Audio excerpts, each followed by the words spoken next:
Okay, we know.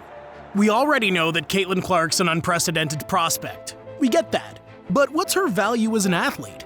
If anything, we know that despite the tremendous growth of women's basketball over the past few years, the WNBA's not a profitable league.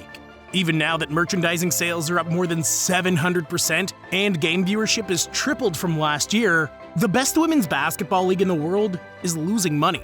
In fact, the best women's basketball league is losing more money than ever.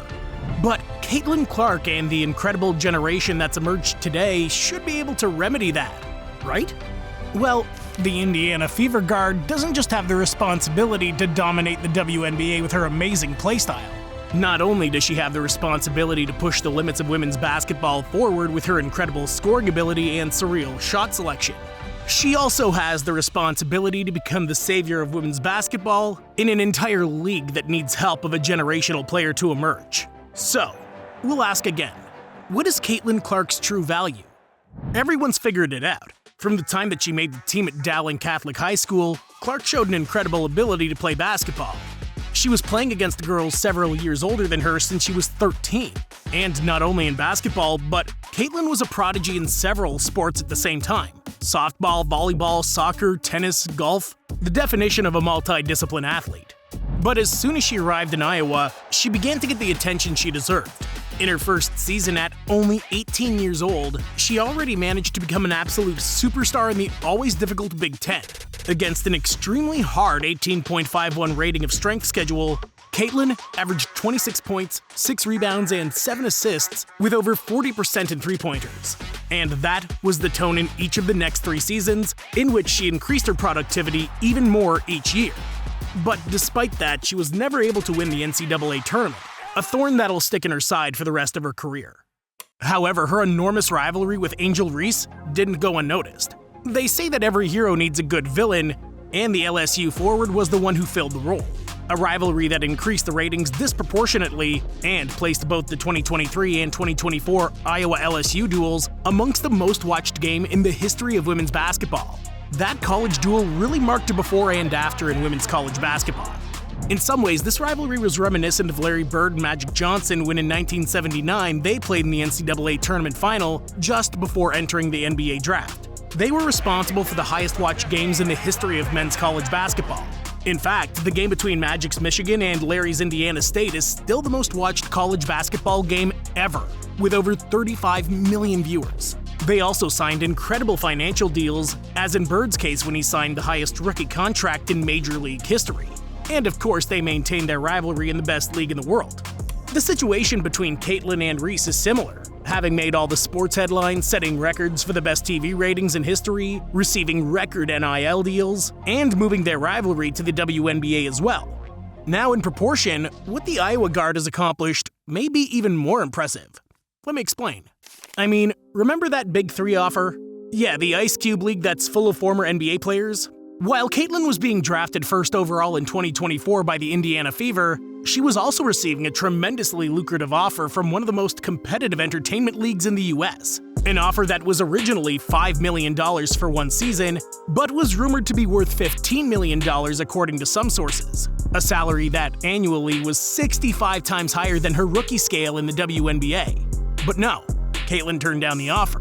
She felt that her legacy was even more important. However, if there was one thing we realized, it was that Clark's value as an athlete was incredibly high. Enough for a private competition like the Big Three to offer an incredible sum of money just to see her play. Put it this way, Ice Cube considered $5 million to be a paltry sum of money compared to what she could generate with her game. In addition, the guard had already signed a huge contract with Nike when she came to the WNBA. A contract that was equivalent to almost 40 times her annual salary in the league, and with which she could forget about any financial worries. The funny thing is that this deal has not been free of controversy, like almost anything related to Caitlin. Rumor is that Nike decided to make shoes designed for women, and they even assumed that they probably weren't going to make a profit on it. But the fact that they're supporting a player like Clark is good enough for them and their image. Why? Repeat with me. Because her value as an athlete is tremendously high. Higher than anyone can ever guess. Okay, we know. Her team performance with the Indiana Fever hasn't been too spectacular so far. I mean, she's having a good season and being one of the best rookies in the league, but her expectations were so high that practically nobody could have reached them. Besides, the Fever are a really bad team. Caitlyn's supporting cast is really far from offering a competitive environment. The best advice that Bet is giving you in game this season? Nobody gives me advice in game. I wish.